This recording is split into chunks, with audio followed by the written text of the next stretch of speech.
They are now a staple of science fiction and adventure movies, fighting blazing battles of good and evil in high-flying spaceships and in exotic kingdoms.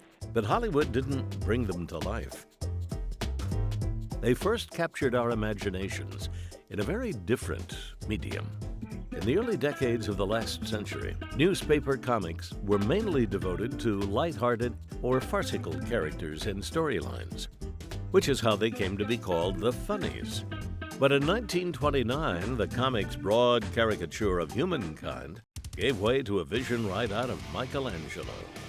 The heroes had arrived.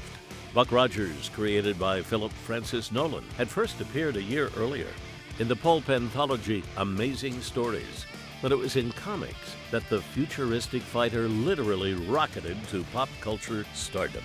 The character was soon fighting interstellar evil on radio, as well as in a popular movie serial, where he was portrayed by former Olympic swimmer Buster Crabbe.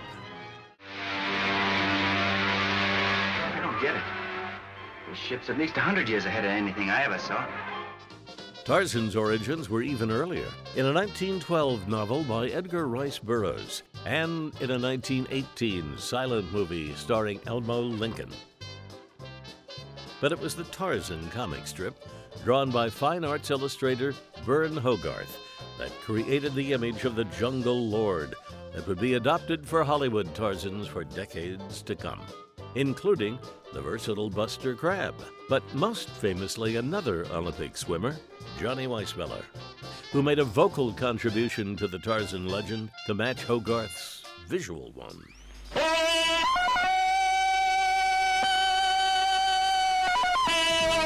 Unlike Tarzan and Buck Rogers, Flash Gordon was a comic strip original, created by Alex Raymond, who also provided the stunning visuals that helped make the strip an immediate sensation. Raymond also introduced comics' first supervillain, Ming the Merciless, who has bedeviled Flash Gordon in every medium from radio to movies to television down through the decades. Enjoy your victory, Flash Gordon, or we will meet again.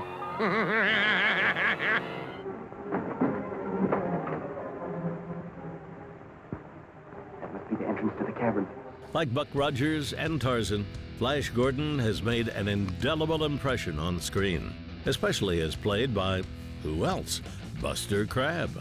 But the real legacy of these three characters is the door they opened for other comic adventure heroes, including Dick Tracy in 1931, Mandrake the Magician in 1934, The Phantom in 1936, Prince Valiant in 1937, and when comic pages led to comic books, Superman in 1938, and Batman in 1939.